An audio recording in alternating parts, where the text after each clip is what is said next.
राज्याचे मुख्यमंत्री देवेंद्र फडणवीस यांच्या झंझावती सभेनंतर अकोला महानगरपालिका निवडणुकीचे रणकंदन आता खऱ्या अर्थाने पेटले आहे।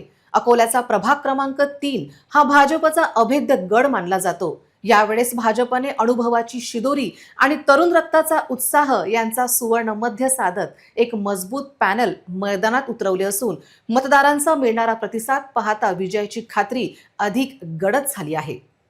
प्रभाग 3 मध्ये जठारपेठ, न्यू तापडिया नगर, निबंधे प्लॉट आणि उत्तरानगर यांसारख्या उच्चभ्रू आणि मध्यमवर्गीय वस्त्यांचा समावेश होतो। या प्रभागाची धुरा भाजपाने 4 खंबीर खांद्यांवर सोपवली आहे।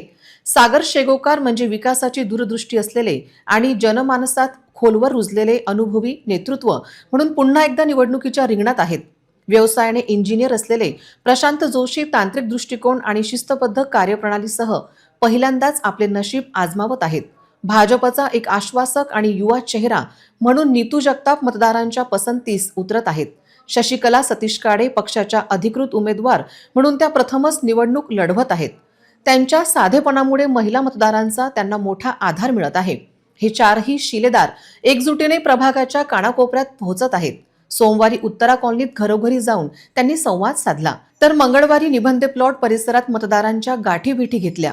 प्रचार रॅलीत मिळणारा उत्स्फूर्त प्रतिसाद आणि भाजपची पकड मजबूत असल्याचे स्पष्ट संकेत देत आहेत।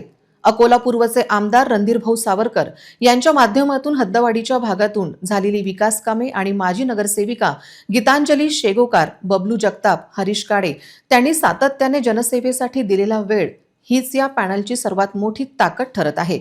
या पॅनलच्या विजयासाठी माजी नगरसेविका गीतांजली शेगोकार, अपूर्वा कुलकर्णी, प्रवीण भिवगडे, आशिष अडसर, शिवशंकर झांबरे, पवन भैयावार यांच्यासह शेकडो निष्ठावान कार्यकर्ते अहोरात्र परिश्रम घेत आहेत।